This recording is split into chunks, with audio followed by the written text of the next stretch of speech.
با چه رویی با گذشتم روبروشم، تو بگو واسه مهمونی قلبت چی بپوشم، تو بگو.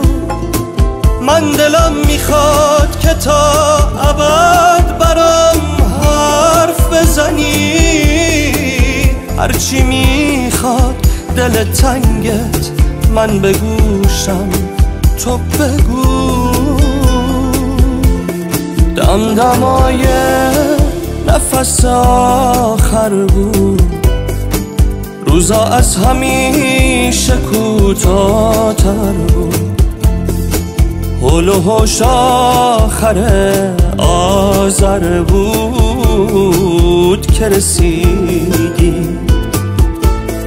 حالا هر نفس برام پاداشه، تو همون عشقی که باید باشه. حال خوب زندگیم حالاشه که رسید.